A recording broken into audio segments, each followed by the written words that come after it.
simpan benda tak terluar. Dalam diam aku lari dari semua. Bukan pengecut cuma dah terlalu jenuh. Nak terangkan pun takkan orang faham sungguh. Aku senyum tapi dalam hati runtuh. Bila sorang-sorang baru rasa betul rapuh. Hilang arah tapi pura-pura steady. Dalam gelap aku cari diri sendiri. Dalam diam aku menjerit, cari arti dalam sakit. Tak ada siapapun yang tahu aku hampir jatuh dulu. Dalam diam aku bertahan, tampung hati yang berlubang. Kalau aku hilang esok mungkin baru rasa kosong. Dalam aku simpan benda tak terluar. Dalam diam aku lari dari semua. Bukan pengecut cuma dah terlalu jenuh. Nak terangkan pun takkan orang faham sungguh. Aku senyum tapi dalam hati runtuh. Bila sorang-sorang baru rasa betul rapuh. Hilang arah tapi pura-pura steady. Dalam gelap aku cari diri sendiri.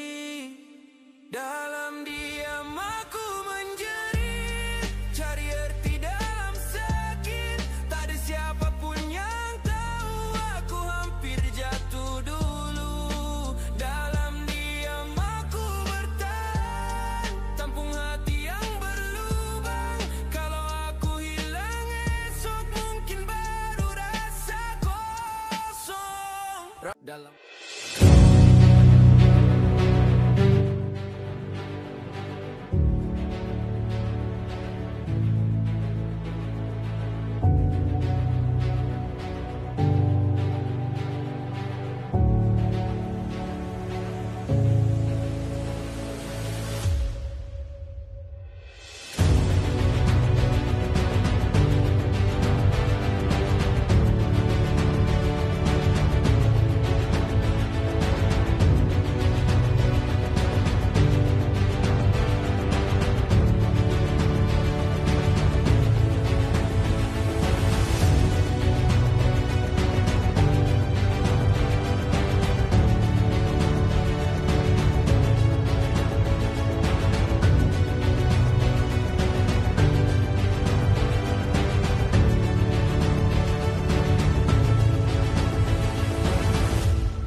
aku simpan benda tak terluar. Dalam diam aku lari dari semua. Bukan pengecut cuma dah terlalu jenuh. Nak terangkan pun takkan orang faham sungguh.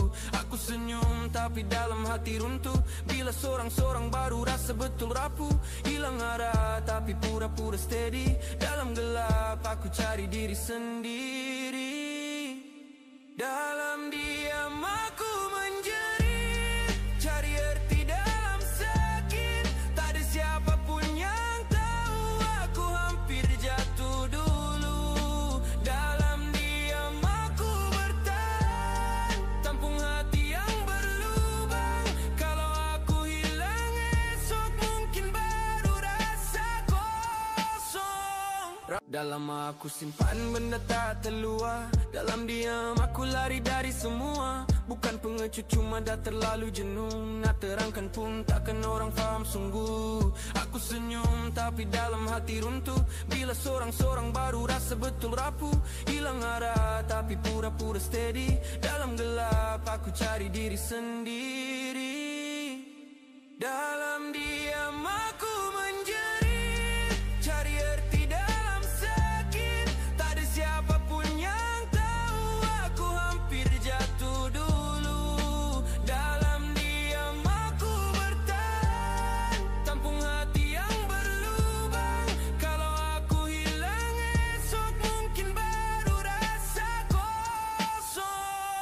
dalam aku sendiri.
Ada yang bersama saya pagi ni, insyaAllah kalau bersedia boleh buka kamera.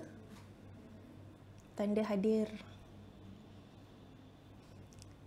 Okay, insyaAllah kita... Ada ke?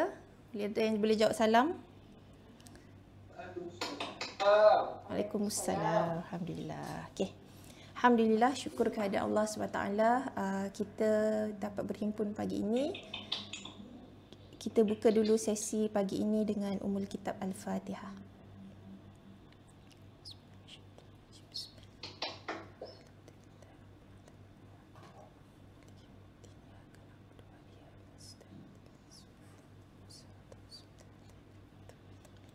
Alhamdulillah, Alhamdulillah, dengan limpah kurnia daripada Allah SWT, Allah mengizinkan untuk kita bersama pada pagi ini dalam sebuah program hikmah hidupkan hati dengan kalamullah musim yang kedua, episod yang ketiga.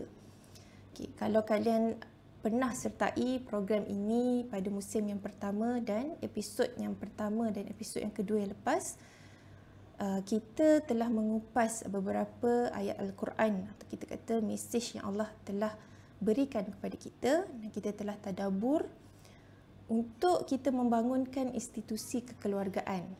Maka pada episod kali ini juga kita akan mengupas satu ayat di dalam surah Al-Furqan.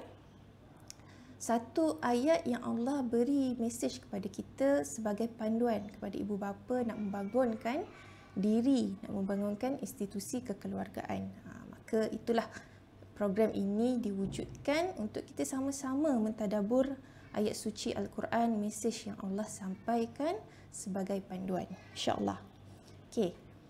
Ada yang sempat tengok tak video sebelum sesi dibuka tadi? Ada sahabat yang sempat tengok? Boleh nyatakan di chat atau membuka mic. Atau tak sempat nak tengok? Sempat. Alhamdulillah. Okey. Kalau Masya Allah. Okey. So video yang kita tonton kan, yang kita pampangkan sebentar tadi adalah video anak-anak hari ini, generasi anak-anak hari ini. Itulah yang kita sedang alami pada situasi hari ini. Maka saya kira kita semua sedarlah keadaan ini. So tidak adalah kita semua menonton televisyen, kita semua ada social media dan kita semua sedar apa yang telah berlaku pada generasi anak hari ini. Tapi yang dibentangkan pada kita di dada-dada akhbar semua, dia mungkin 10% je daripada masalah yang lain. Mungkin sebenarnya generasi hari ini berlaku masalah-masalah itu bukan setiap minggu tetapi setiap hari, malah setiap jam. Muslimin muslimat yang saya sayangi sekalian, sahabat-sahabat yang bersama saya pada hari ini, perlu kita fahami krisis yang dihadapi pada anak-anak hari ini bukanlah krisis kerana ketimpangan sistem pendidikan. Kita tidak menyalahkan 100% kepada sistem para guru ataupun kementerian. Tapi yang kita nampak krisis yang anak-anak alami hari ini adalah krisis tentang keruntuhan akidah. Kenapa dan mengapakah keadaan itu berlaku? Adakah doa yang kita biasa lazimi, doa yang kita baca setiap kali habis solat, yang kita baca doa ini, doa surah Al-Furqan ayat ke-74 ini, kita bacakan tapi Allah tidak makbulkan. Allah tidak dengar. Kenapa anak-anak hari ini semakin hari semakin membimbangkan keadaannya? Maka sebenarnya doa itu sekadar bukan untuk kita bacakan seusai solat, titipan di bibir sahaja, tetapi doa itu adalah Allah bagi sebagai panduan kepada kita ibu bapa untuk membangunkan misi dan visi yang jelas. Sebagai ibu bapa nak membangunkan institusi kekeluargaan itu sendiri. Dengan ayat yang ringkas, doa yang begitu ringkas tetapi misi dan visinya sangat besar melalui doa tersebut. Maka hari ini kita akan tadabbur bersama doa daripada surah Al-Furqan ini, ayat yang ke-74. Kalau ada Al-Quran bersama kalian, kalian boleh buka. Dan saya akan tadabbur mengikut akronim nama surah tersebut iaitu Furqan. So tadabbur saya hari ini kita akan bermula dengan huruf F. Furqan. Furqan sebagai panduan hidup. Nama kepada surah ini adalah Allah berikan surah Al-Furqan, dan tema kepada surah ini adalah perbezaan di antara hak dan batil. Furqan itu sendiri dia membawa maksud farq, iaitu membawa maksud membezakan. Dan Furqan adalah kata nama, kata isim yang membawa maksud perbezaan di antara hak dan batil. Maka kalau kita fahami, Allah mengangkat tema surah dan nama surah itu benda yang sama. Maka kuatlah di situ apa yang sebenarnya kita itu sebagai hamba-Nya perlu laksanakan. Kita lihat pada mesej Allah yang pertama pada surah Al-Furqan, di mana Allah kata Al-Furqan itu diturunkan kepada kita sebagai hamba untuk menjadi panduan dan amaran. So Al-Furqan itu diturunkan kepada kita untuk menjadi panduan. Tapi hari ini kalau kita lihat keadaan diri kita dan keadaan anak-anak kita, adakah Al-Furqan itu benar-benar menjadi panduan? Dan jelas di situ Allah memberitahu di dalam Al-Quran apakah perkara yang hak dan apakah perkara yang batil. Maka perlulah kita jadikan perkara yang hak itu sebagai panduan yang kita perlu laksanakan sepanjang kehidupan, dan perkara batil itu harus kita tinggalkan. Dan suka untuk saya ingatkan, Allah juga memperingatkan kita melalui mesejnya, Al-Furqan itu diturun sebagai amaran. Dalam amaran pasti adanya larangan, dan kalau kita melanggar larangan tersebut pasti ada akibatnya. Maka kalaulah kita tu memilih perkara yang batil, maka kita kena bersiap sedia untuk menerima apakah akibatnya. Begitulah bagaimana Allah menjelaskan pada mesej yang pertama surah Al-Furqan. Al-Furqan itu diturunkan kepada kita sebagai panduan untuk kita membezakan perkara yang hak dan perkara yang batil, serta adanya amaran untuk kita sentiasa kekal memilih perkara yang hak dan meninggalkan perkara yang batil. Allah lanjutkan lagi di dalam surah Al-Furqan bermula daripada ayat 63 tentang hamba-Nya yang Allah catat di situ, Ibadur Rahman. Kalau kalian pernah meneliti surah Al-Furqan tu, kalian akan nampak permulaan doa itu dia bukan bermula daripada ayat 74. Doa itu dia bermula daripada ayat 63 berlanjutan hingga ayat ke-74. Okey. Jom saya nak minta, sebab saya rasa macam saya bercakap seorang diri saja. Tak nampak ada interaksi dengan sahabat yang ada di talian. Kalau ada sesiapa boleh kongsikan dengan saya apakah karakter Ibadur Rahman yang Allah catat di dalam surah Al-Furqan bermula ayat 63 hingga 73. Boleh letak kat ruangan komen. Ada yang nak tulis? Atau ada yang nak buka mic bercakap? Tak ada?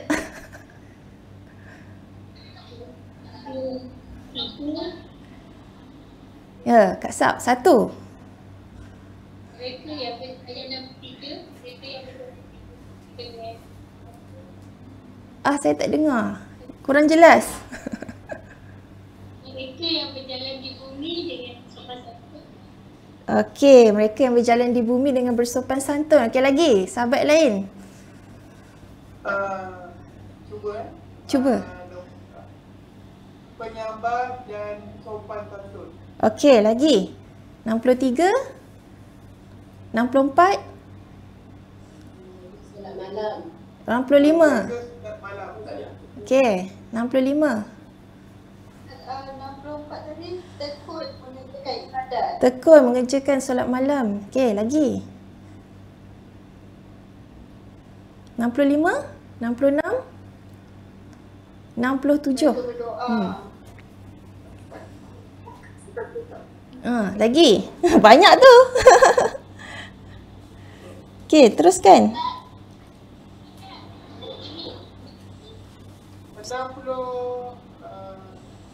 65 sentiasa rasa takut dengan Allah. Sentiasa rasa takut. Dan tidak melampaui batas. Okey, terima kasih Daham. Lagi.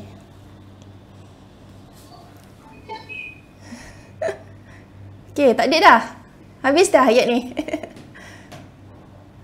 Dirikan Allah. Okey, tak apa. Kalau tak boleh cakap dekat mic, boleh catat Okey, so saya go through lah dengan lajunya. Berjalan di atas muka bumi dengan sopan santun, menjawab dengan perkataan yang baik kepada orang yang kurang adab, tekun mengerjakan solat malam, sentiasa berorientasikan akhirat, merasa takut dengan azab dan hidup untuk pastikan diri itu jauh daripada azab neraka, membelanjakan hartanya dengan sederhana. Mereka yang tidak menyembah selain daripada Allah, tidak membunuh jiwa yang diharamkan oleh Allah, menjauhi zina. Mereka kekal teguh prinsip di jalan yang hak. Apabila tergelincir ke arah kebatilan, segera bertaubat dengan sebenar-benar taubat. Tidak menghadiri perkara atau tempat yang dilarang. Tidak melakukan perkara sia-sia. Dan apabila telah melakukan perkara sia-sia, segera menyucikan diri. Dan yang terakhir, apabila mendengar mesej-mesej Allah, segera tazakur dengan tindakan. Okey, sahabat, jazakumullah khair semua yang telah berkongsi masukan. Maka kalau kita perhatikan daripada ayat 63 hingga 73 tadi, saya nak minta kalian buat muhasabah pada diri sendiri. Adakah karakter ini telah terbangun pada diri kita sebagai seorang individu, sebagai seorang hamba kepada Ar-Rahman ini? Adakah karakter daripada ayat 63 tadi hingga 73 tadi telah kita bangunkan?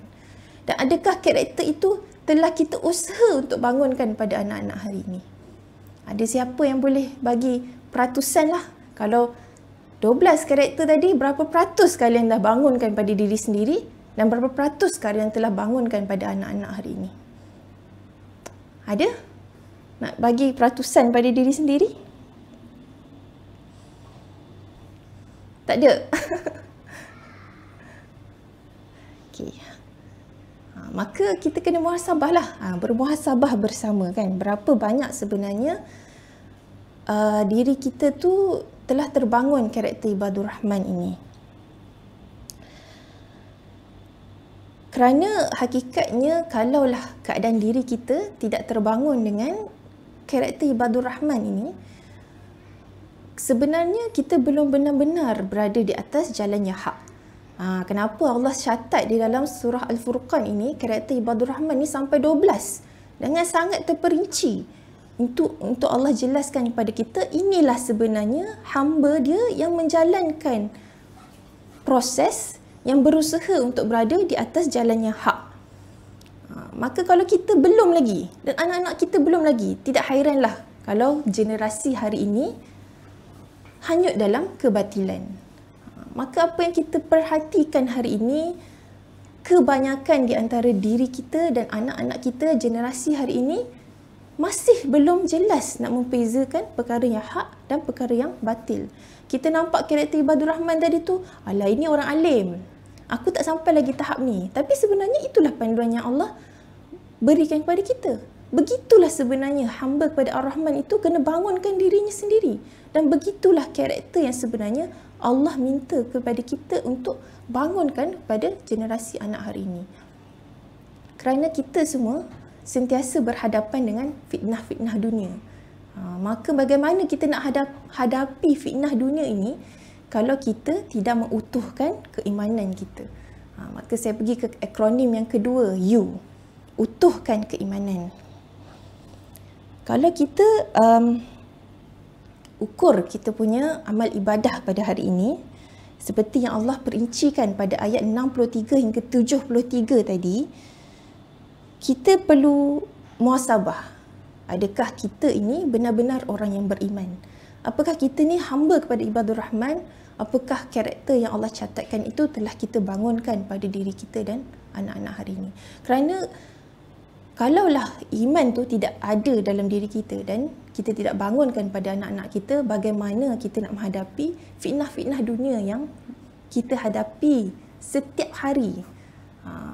So Allah sebut di dalam salah satu surahnya, surah Al-Hadid, di mana dunia ni adalah tipu daya atau sandiwara. Setiap fasa kehidupan kita bermula dengan anak-anak kecil, dunia disajikan tentang permainan. Beranjak kepada alam remaja, dunia itu adalah sebuah hiburan. Beranjak kepada belia, dunia itu adalah perhiasan. Dan zaman kita ini, fasa kita yang dewasa ni, 30-an dan ke atas, dunia adalah penuh keasyikan dengan kita berlumba-lumba serta bermegah-megah tentang material-material. Maka kalau kita nak hadapi, Allah gambarkan dunia tu begitu keadaannya, bagaimana kita nak hadapi fitnah-fitnah itu kalau tak ada iman pada diri kita? Kalau karakter ibadur Rahman itu tidak kita bangunkan, maka tak mustahil lah untuk anak-anak hari ini yang kita lihat tadi dekat video rakaman sebentar tadi. Anak-anak tu nak menghadapi fitnah-fitnah dunia ini, bagaimana kalau tiadanya iman di dalam diri. Maka iman tu sangat penting untuk kita utuhkan. Nak menghadapi ujian-ujian Netflix, games, movies, social media, semua bentuk ujian itu bersejajar dengan arus pemodenan tu, iman juga perlu bertingkat dari masa dan ke semasa. So tak bolehlah arus pemodenan begini, teknologi dah semakin laju, tapi iman tu ditakat ini saja. Iman kita tidak meningkat pun, iman kita tidak laju. Maka kita akan jatuh, rebah di dalam lembah dunia yang penuh dengan kebatilan ini. Itu perkara yang kita kena renung-renungkan. Ibadur Rahman yang Allah highlight daripada ayat 63 dan 73 tu perlu kita bangunkan pada diri kita, perlu kita bangunkan pada anak-anak kita untuk menghadapi ujian-ujian dan fitnah dunia. So, adakah peranan untuk membina atau membina akidah serta membina iman ni kita serahkan kepada ustazah, atau kita serahkan kepada cikgu, atau kita serahkan kepada Fadlina Siddiq? Tolong fikirkan, kan? Adakah kita nak minta menteri-menteri yang bagi kita modul macam mana nak bangunkan pembangunan iman anak-anak? Maka benda tu sebenarnya yang berperanan siapa? So itu saya tinggalkan dulu persoalan. Kita akan rehat sekejap dengan iklan, insyaAllah.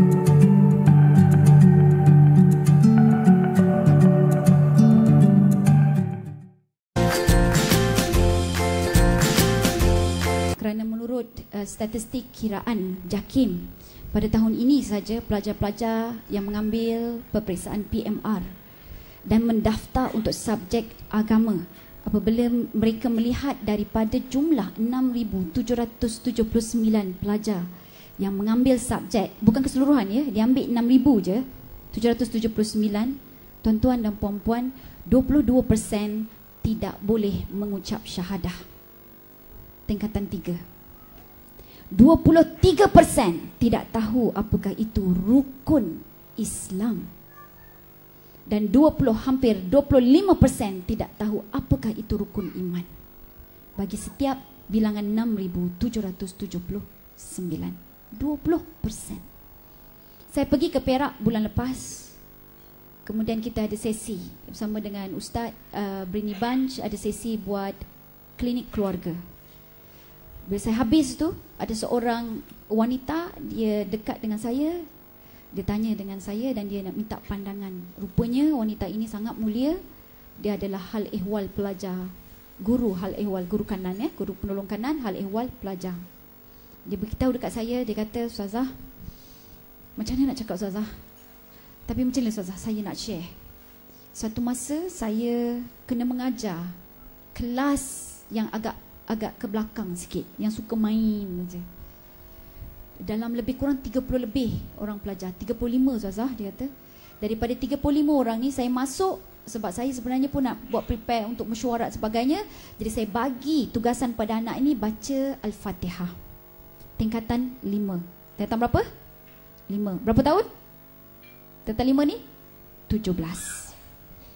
Dia kata daripada 35 orang pelajar ini Ustazah, 4 orang sahaja yang boleh baca Al-Fatihah. 31 orang semua gagal baca Al-Fatihah. Tuan-tuan, perempuan ini bukan Kelantan lah. Ini Perak. 31 pelajar. Saya kata macam mana Ustazah, macam mana puan baca tu, macam tengok dia tak boleh baca. Macam mana gaya dia orang? Baca Bismillahirrahmanirrahim, Alhamdulillahirrabbilalamin. Alah Ustazah, ingatlah tadi ayat kedua, sekarang lupalah pula ayat kedua. Al-Fatihah tu, kalau tak baca Al-Fatihah, agak-agaknya solat ke tidak? Jadi inilah yang berlaku. Dan kerana solat ini juga, saya membawa pada tuan-tuan dan puan-puan hasil pemerhatian saya yang profil tu. Nombor 1 saya sebut matlamat kan? Yang kedua, ke semua anak-anak yang melanggar disiplin itu tidak solat. Dua perkara ini. Jadi untuk itu kembali balik kenapa saya ceritakan statistik tersebut. Saya nak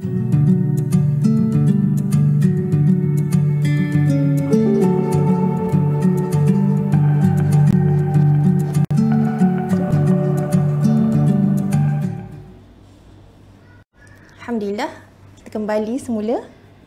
Okey, so kalian dapat tonton tadi video daripada Ustazah Isfadiah. Masa tu Ustazah muda lagi. Video tu dah agak lama lah. 11 tahun yang lepas. 10 hingga 11 tahun yang lepas. Tapi video itu sentiasa menjadi inspirasi lah buat saya juga. Bagaimanakah keadaan anak hari ini. So kalau 10 tahun yang lepas Ustazah sampaikan lunch talk tu tadi, maka anak-anak yang Ustazah sebutkan tadi tu telah pun meniti ke arah rumah tangga sebenarnya kan. Dan mungkin dah jadi ibu bapa pun. Tapi adakah generasi pada hari ini semakin membaik? Kalau Ustazah ceritakan tadi, Ustazah Isfadiah kongsikan tadi data statistik anak-anak yang mengambil subjek pelajaran agama Islam kebanyakannya tidak mampu menyebut rukun Islam dan rukun iman. Malah apabila ditasmik bacaan Al-Fatihah tidak ingat, tidak hafal, tidak tahu dia punya susunan bacaan. Itulah perkara yang sebenarnya kita kadang-kadang kita kira generasi itu semakin membaik kan. Tetapi perkara itu berlarutan. Malah hari ini perkara-perkara yang batil tu seolah-olah perkara yang biasa untuk kita lihat kan. Terpampang di dada khabar hari ini. Kembali kepada soalan saya sebelum kita berhenti tadi, adakah peranan yang mengajar Al-Fatihah, nak berceritakan tentang iman, kita hanya menyertakan 100% kepada sekolah, kepada pendidikan yang kita hantar pada anak-anak kan, sekolah, guru, sistem dan sebagainya. Tapi sebenarnya nak membangunkan, nak ajar anak ni Al-Fatihah, dia bermula daripada ibu bapa sendiri. Saya sambung akronim saya, tadabbur saya pada huruf R. Rumah sebagai madrasah yang pertama, madrasah yang utama. Rumahku syurgaku. Itulah slogan yang kita biasa sebut. Tapi marilah kita sama-sama renungi, adakah rumah kita benar-benar menjadi taman-taman syurga buat kita dan ahli keluarga kita. Ataupun rumah itu sekadar kita hidupkan dengan dekorasi-dekorasi. Dan kita hias bilik anak supaya anak selesa untuk tidur.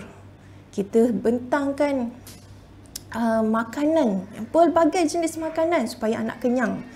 Cukup baju, satu almari untuk anak pakai. Tapi bagaimanakah rumah itu terbangun dengan mengajar anak tentang Al-Quran, mengenalkan anak tentang Allah, menghidupkan sunnah-sunnah di dalam rumah tersebut? Adakah benar rumahku adalah syurgaku? Adakah benar rumah itu menjadi satu madrasah kepada anak-anak? Untuk anak-anak belajar. Rumah itulah menjadi tempat pentarbiahan kita. Nak pastikan anak tu menjadikan Al-Quran itu sebagai Al-Furqan. Furqan yang membezakan perkara hak dan batil. Adakah kita benar-benar menjadikan madrasah rumah kita itu untuk kita terangkan apakah perkara yang hak dan apakah perkara yang batil. Sehingga pada akhirnya terbangun seisi keluarga di dalam rumah itu hamba pada Ar-Rahman, ibadur Rahman. So rumah kita, rumah kami, syurga kami, adakah benar-benar melahirkan generasi yang benar-benar memilih perkara yang hak dan membangunkan karakter ibadur Rahman? Kalaulah suatu ketika dahulu kita ibu bapa sendiri tidak pernah hidup dalam rumah yang sebegitu, kita sendiri tidak berada dalam rumah yang harmoni, rumah yang kita dibesarkan suatu ketika dahulu tidak membangunkan peribadi kita, akidah kita, akhlak kita, adakah kita mahu lanjutkan budaya itu pada generasi keturunan kita? Sahabat yang saya hormati sekalian, ini adalah satu seruan, pecahkanlah tradisi itu.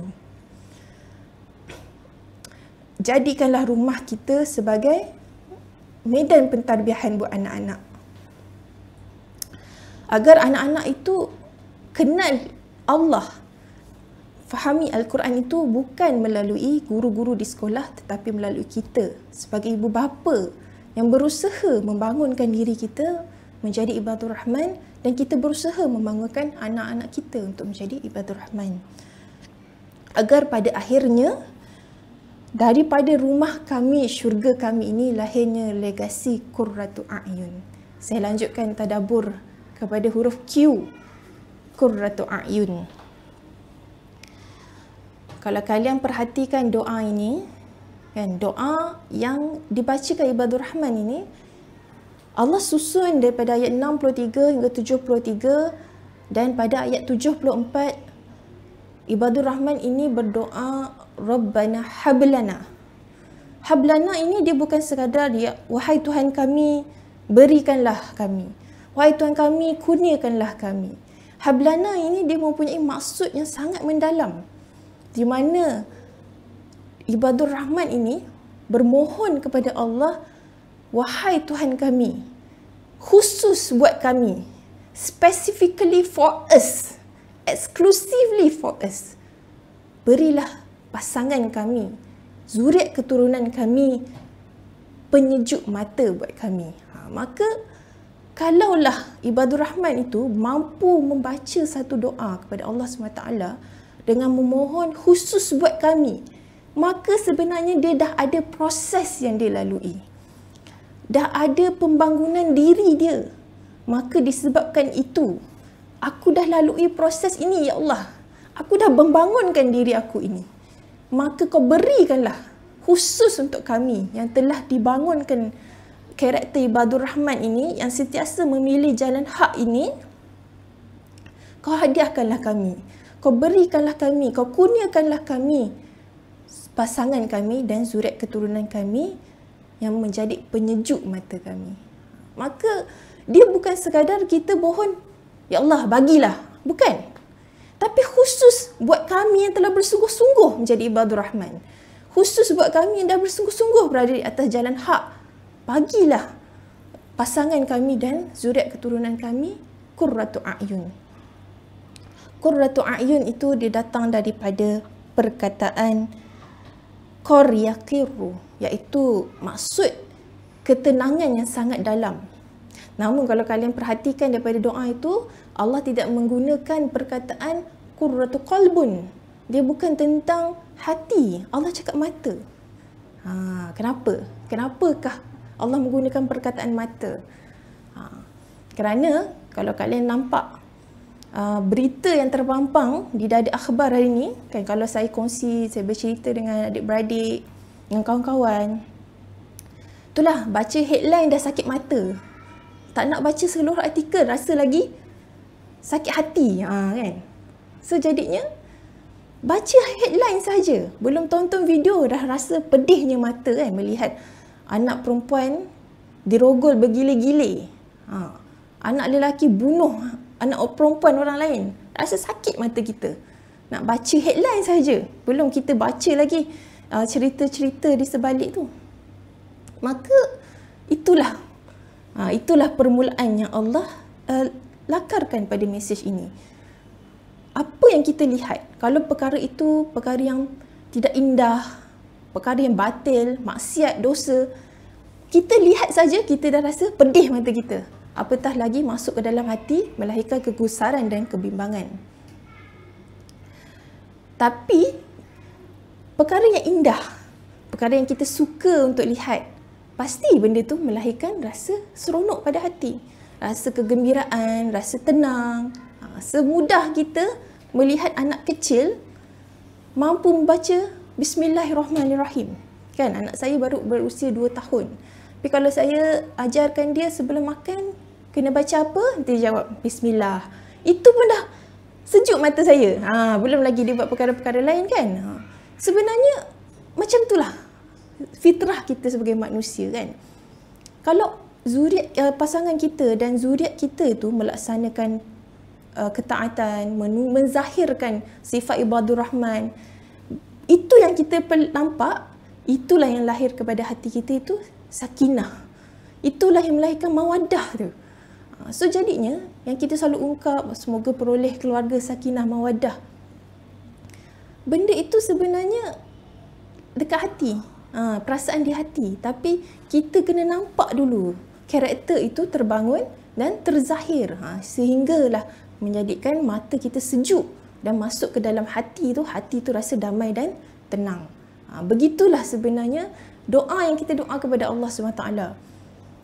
Mampu tak kalau kita fikirkan diri kita tak terbangun pun ibadur rahman, kita pun masih memilih dunia yang batil ini daripada terus berada di atas jalan yang hak, dan kita tidak melaksanakan pun peranan kita kepada anak-anak, kepada pasangan kita untuk mereka tu membangunkan karakter ibadur rahman yang sentiasa berada di atas jalan yang hak.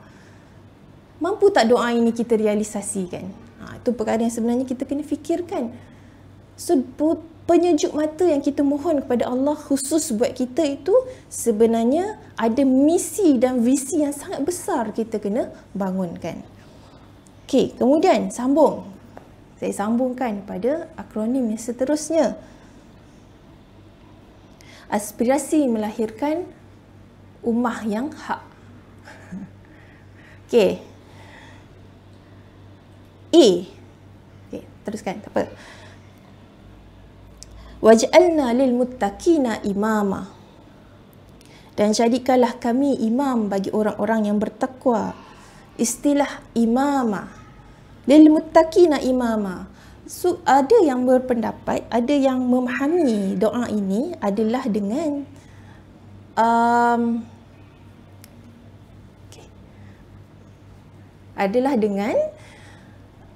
merasakan pasangan serta zuriat keturunan itu menjadi penyejuk mata serta menjadi orang yang bertakwa. Tapi kalau kalian perhatikan doa ini, kan, baca balik terjemahan dia, dia bukan sekadar menjadi orang bertakwa, tapi menjadi imam kepada orang bertakwa, menjadi pemimpin kepada orang bertakwa, menjadi murabbi kepada orang yang bertakwa. Maka misi dan visi ibadur rahman ini tidak terhenti kepada membangunkan dirinya sendiri untuk berada di atas jalan yang hak. Bukan sekadar nak membangunkan pasangan serta zuriat legasi keturunan untuk berada di atas jalan yang hak, menjadi penyejuk mata. Tetapi mereka berdoa kepada Allah, legasi keturunan kami menjadi murabbi kepada orang yang bertakwa, menjadi imam kepada orang yang bertakwa, menjadi pemimpin kepada orang yang bertakwa. Maka itu kalian kena nampak, ini satu aspirasi yang sangat-sangat besar. Doa ini tidak cukup kalau kita baca di titipan bibir tanpa kita lakukan action plan. Tanpa kita sebenarnya faham pun ada misi dan visi ini. Maka sebenarnya kalau kita bawa anak kita, kita kenalkan anak kita dengan Al-Quran, kita ajar akidah, kita bangunkan tauhid, kita bangunkan iman dan sebagainya, anak keluar daripada rumah kita, dia akan bertemu dengan sahabat-sahabat lain. Dia akan bersosial dengan kawan-kawan lain. Kawan-kawan lain pula masukkan perkara-perkara batil. Kita kena buat lagi. So di situ, it takes village to raise a child. Bukan diri kita sahaja, masyarakat semua perlu dibangunkan peribadi hingga memilih jalan yang hak dan terbangunnya karakter ibadur rahman. So tidak cukup kalau saya sekadar bermisikan anak saya sahaja saya nak bangunkan. Anak-anak semua orang, anak-anak sahabat semua yang berada di dalam hikmah pada pagi ini, itulah misi kita. Semua anak-anak yang anak saya akan berkawan, itulah kita punya usaha memastikan anak-anak semua mendapat pentarbiahan. Anak-anak semua dibangunkan karakter ibadur rahman. Anak-anak semua tahu membezakan perkara yang hak dan perkara yang batil. So kalian kena faham, bila kita guna slogan it takes village to raise a child, dia perlukan satu kampung nak mentarbiahkan anak-anak. Menjadi doa itu, kita kata menjadi imam kepada orang yang bertakwa. Maka kalau semua masyarakat telah dibangunkan karakter ibadur rahman, telah menjadi orang yang bertakwa, memilih jalan yang hak, anak legasi kita ni bukan sekadar biasa-biasa, menjadi ketua, pemimpin kepada satu kampung yang bertakwa. Seolah-olah begitulah gambarannya. So aspirasi dia sangat-sangat tinggi. Itulah puncak kebahagiaan. So jadinya bila kalian nampak Allah susun daripada ayat 63 sampai 74,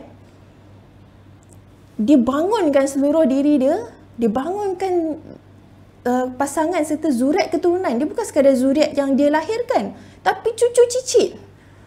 Kemudian diteruskan dengan aspirasi yang lebih tinggi, imam kepada orang yang bertakwa, yang memilih jalan yang hak.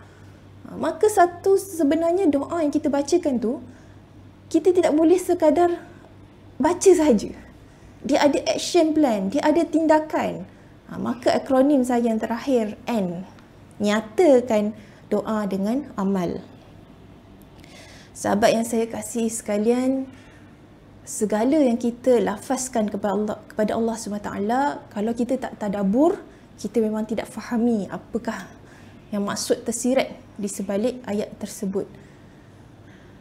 Ayat tersebut, macam yang saya telah kongsikan bermula daripada FURQA tadi, dia membawa satu misi dan visi yang sangat-sangat besar. Kalau kita tidak bangunkan diri kita menjadi hamba yang ibadur rahman, maka susah untuk kita bangunkan pasangan kita, zuriat keturunan kita, apatah lagi masyarakat. Maka ini adalah satu seruan. Apabila kita dah baca, dah faham dah, kita dah tadabbur bersama dah ayat ini pada pagi ini, kita kena lakukan action plan, kena tazakur. Adakah, bagaimana, macam mana nak bermula, semua benda kena keluarkan persoalan-persoalan itu. Dan apakah yang menghalang kita? Kerana kita sebagai ibu bapa dan bakal yang menjadi ibu bapa juga, saya rasa ada juga sahabat-sahabat sini bakal menjadi ibu bapa, kita semua kena bangunkan diri kita menjadi ibadur rahman yang sentiasa memilih jalan yang hak. Kita kena bangunkan pasangan kita dan anak-anak kita perlu ditarbiah memilih perkara yang hak, terzahirnya karakter ibadur rahman, sehingga itulah yang menjadi sumber penyejuk mata kita kan. Kerana kita tak ada bawa perkara lain. Selepas kita mati, kita akan tinggalkan dunia ni, kita hanya bawa 3 perkara sahaja, dan salah satu adalah doa anak yang soleh. So kalau anak yang masih lagi memilih kebatilan, adakah doa itu yang Allah bantu kita di alam selepas kehidupan tu? Maka ibadur rahman ini sentiasa berorientasikan akhirat. Legasi yang ditinggalkan itulah yang akan meneruskan legasi ibadur rahman, legasi Faruq. Kalau kalian ingat, ada sahabat Rasulullah SAW yang digelarkan nama Al-Faruq, iaitu Umar Al-Khattab. So kalau kalian fikirkan, dia bukan sekadar dapat gelaran Al-Faruq tu sebab dia tahu nak bezakan mana hak dan mana batil secara begitu, tetapi dia bangunkan karakter Al-Faruq tu di dalam diri. Kita lihat macam mana Umar Al-Khattab itu secara peribadinya, pakai mana karakter yang dibangunkan, yang kita tak pernah jumpa pun. Tapi begitulah sirah menunjukkan Umar Al-Khattab membangunkan karakter Al-Faruq tu di dalam diri, dan bagaimana dia menjadi khalifah, macam mana dia memimpin dunia ketika satu ketika dahulu. Dan kalau kita tengok macam mana Abdullah bin Umar anak kepada Umar Al-Khattab, bagaimana Abdullah bin Umar punya karakter. Maka itulah contoh kuduah yang jelas di depan mata kita yang telah menyatakan doa tadi tu dengan amal. Karakter Al-Faruq tu bukan sekadar kita fahami begitu sahaja, tapi dia ada proses, dia ada usaha, dia ada evaluasi, dia ada penambahbaikan, sehinggalah diberi gelaran Al-Faruq. Tapi adakah kita kata cukuplah Umar Al-Khattab dapat gelaran tersebut? Tidak. So sebenar setiap daripada kita perlu berusaha. Apabila kita fahami Al-Furqan itu diturunkan buat kita semua, bukan pada Umar Al-Khattab saja. Al-Furqan itu diturunkan untuk kita semua sebagai panduan untuk kita membezakan perkara yang hak, yang jelas, dan perkara yang batil, yang perkara yang perlu kita tinggalkan. Maka di situ kita fahami banyak sebenarnya tugas kita. Selain nak membangunkan diri kita, kita perlu bangunkan pasangan kita serta zuriat keturunan kita dan juga masyarakat. Perlu jadi murabi kepada masyarakat sebab anak-anak akan bergaul dengan anak-anak orang lain. Maka anak-anak yang lain pun perlu mendapat pentarbiahan. Maka bermula daripada sesi hari ini, marilah kita bersama-sama fikirkan tindakan kita, apa usaha kita nak memastikan bagaimana kita nak menghadapi ujian-ujian dunia ke hadapan kan. Sebab kita tidak boleh minta semata-mata kerajaan buatlah restriction gadget sekian-sekian umur kan. Tutuplah Netflix dan sebagainya. Kita susah nak control that part. Kita nak minta orang lain pula kan bantu kita kan. Tapi sebenarnya kitalah yang kena berperanan. Bermula daripada diri kita sendiri, kita bangunkan diri kita, carilah circle yang boleh bantu untuk kita upgrade diri kita. Kita kena usaha pada hari ini, rumah kami adalah madrasah terbaik anak-anak kami. Rumah kami adalah syurga kami. Halaqah anak perlu diusahakan.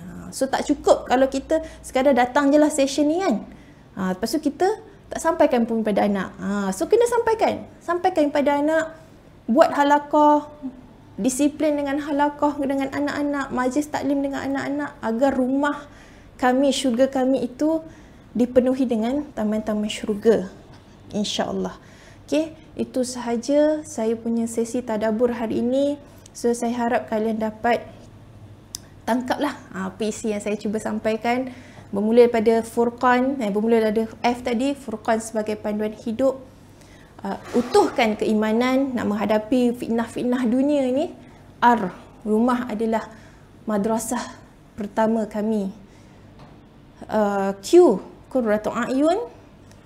A, aspirasi melahirkan ummah yang berada di atas jalan yang hak. Dan yang terakhir N, nyatakanlah doa itu dengan amal serta tindakan. Wallahu alam. Jazakumullah khair ukhti. Menulis semua. Sekejap saya baca komen ya. Saya berkongsi ada satu pasien saya remaja perempuan selalu lantang nak bunuh diri, tak percaya Allah. Bila berjumpa dengan ibu pasien barulah saya faham mengapa remaja tadi berfikiran begitu. Ibunya dengan lantang juga.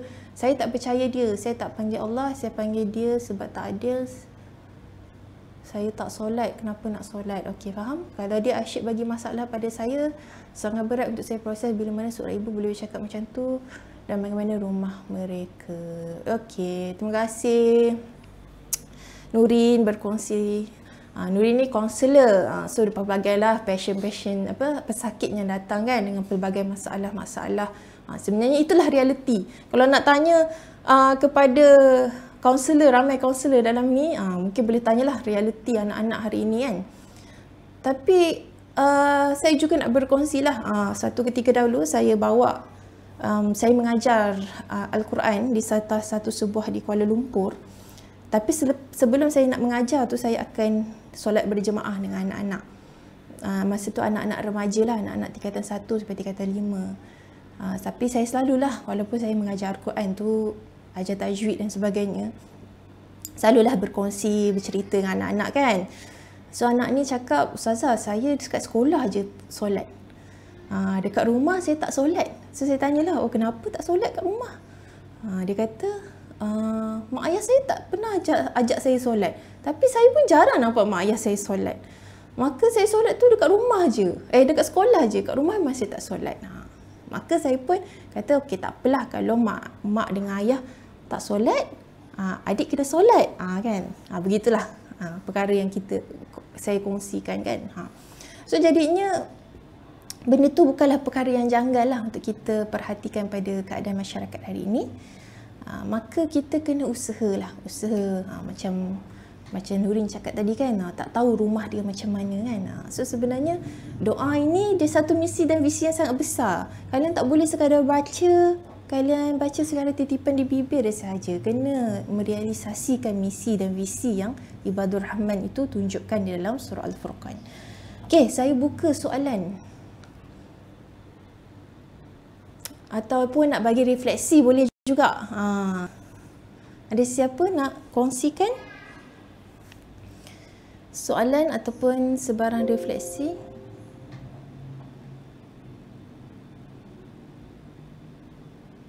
Tak ada. Semua mood cuti, mood Difawali.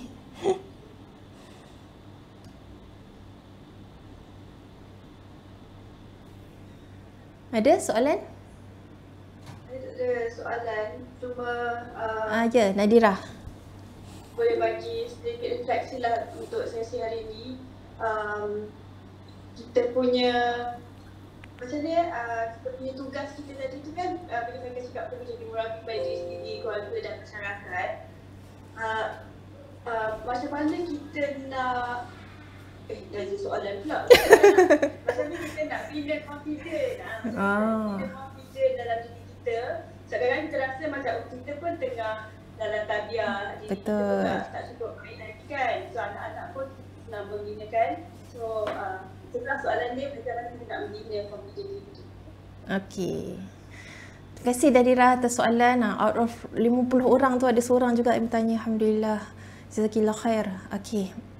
Confident ni dia memang datang dengan ilmu lah, kan. So sebenarnya memang kita kena banyak upgrade kita punya kefahaman, kita punya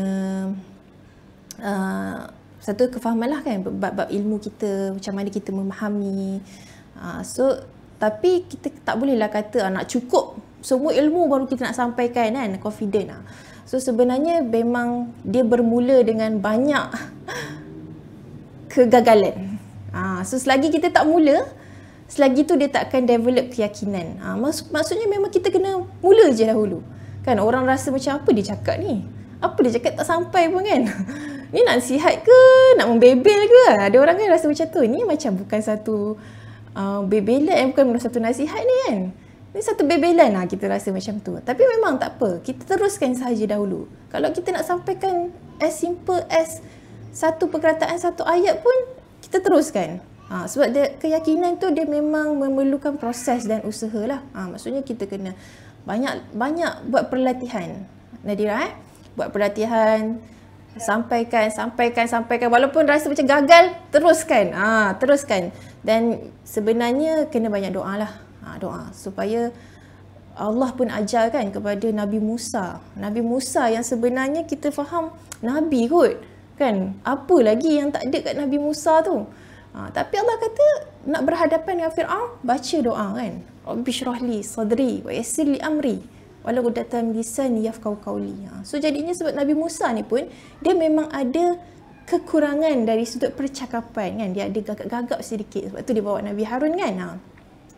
Jadinya Nadira, kalau Nabi Musa pun Allah ajarkan begitu untuk build the confidence. So jadinya Nadira kena mengambil doa itu, baca dengan bersungguh-sungguh. Maksudnya aku nak sampaikan ni kerana Allah SWT. Aku nak anak aku hidup dalam masyarakat yang menjalankan hak. Maka ya Allah kau mudahkanlah. Kau mudahkanlah urusan aku nak sampaikan supaya masyarakat ni boleh terima. Sahabat-sahabat boleh terima, ahli keluarga boleh terima. Begitu. Tapi dia memerlukan proses. Dia memerlukan proses dan sebenarnya memang akan banyaklah kegagalan, tapi kegagalan itulah yang akan build kita punya confidence, insyaAllah. Jawab soalan tak?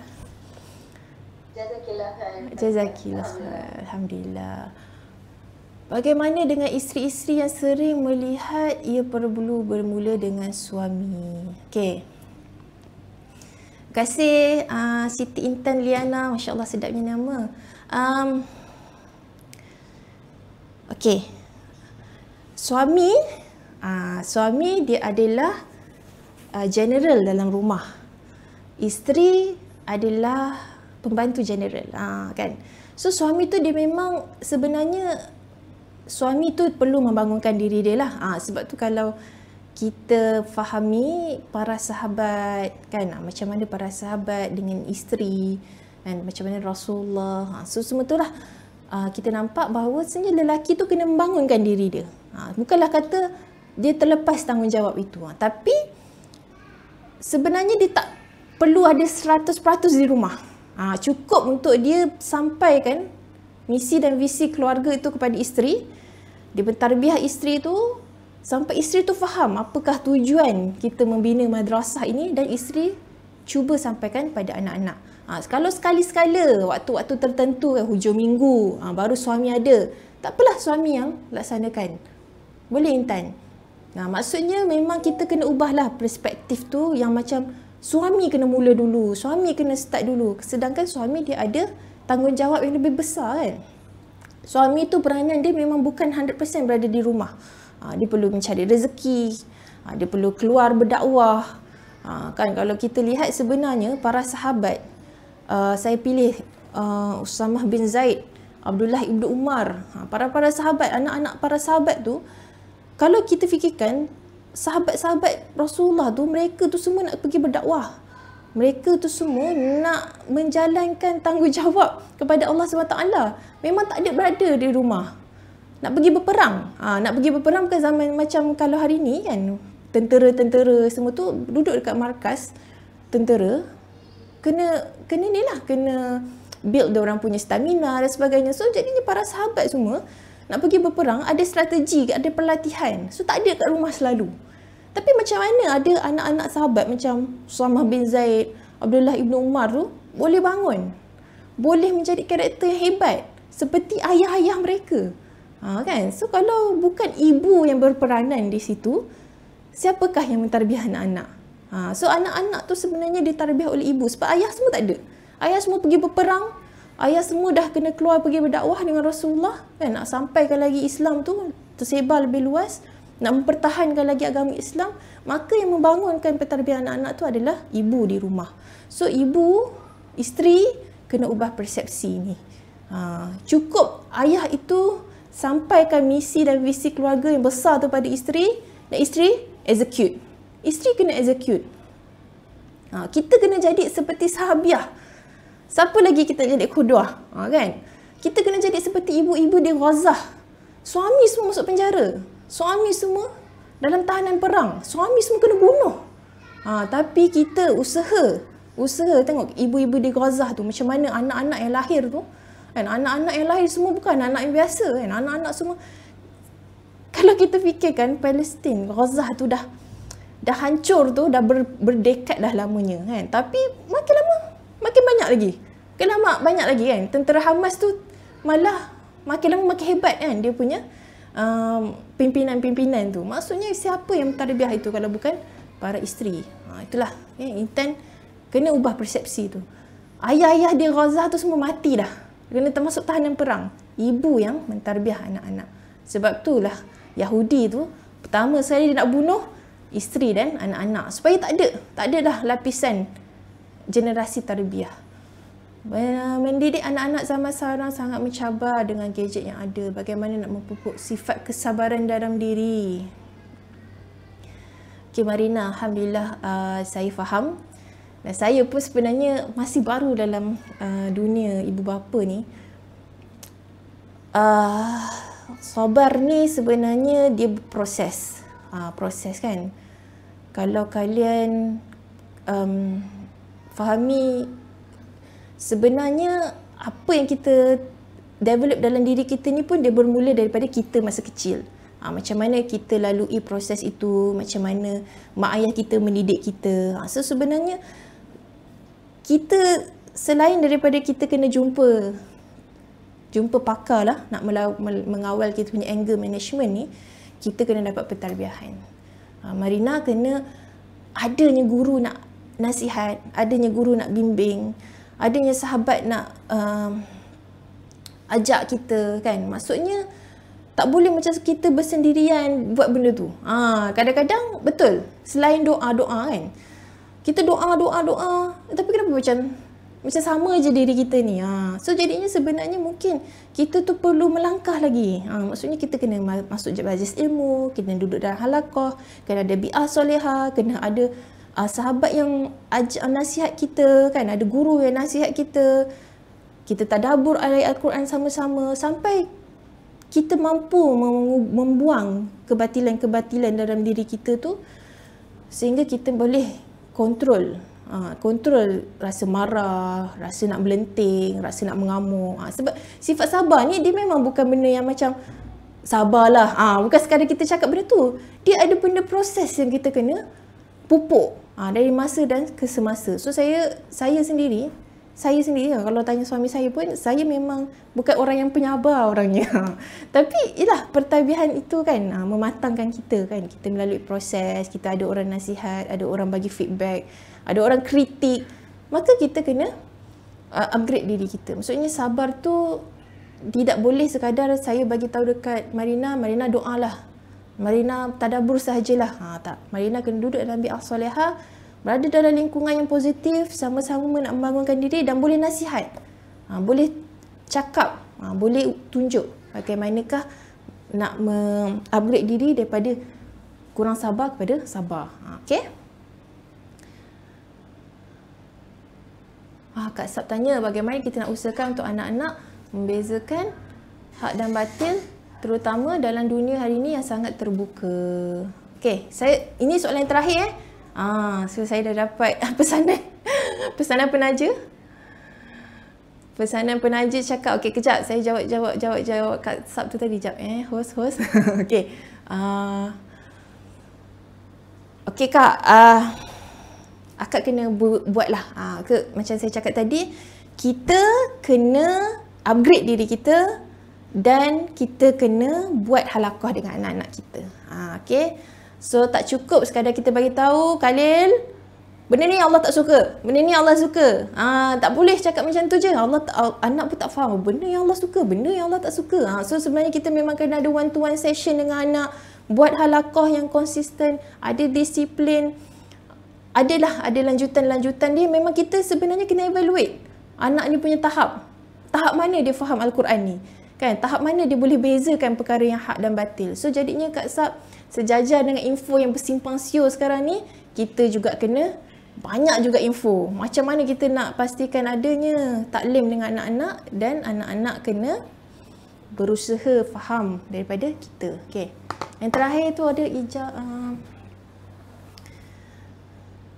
okey. Sedangkan diri kami sendiri malah lemah dan banyak kekurangan. Okey Ijah, InsyaAllah kita kena banyak upgrade diri sendiri. Macam saya cakap tadi dekat Marina, kita kena ada dalam lingkungan yang positif lah. Kita kena ada dalam lingkungan tarbiyah yang sama-sama nak membangun diri kita, supaya anak-anak kita tu pun akan berada dalam lingkungan yang baik kan. So jadinya kita kena upgrade diri kita. Kalau ada majlis ilmu, sertai. Kalau ada halaqah-halaqah ke usrah-usrah kat seluar sana, sign up lah. Sebab apa? Bukan saya nak promote, sekadar nak promote halaqah atau sebagainya. Sebabnya kita memang tak boleh duduk sendiri.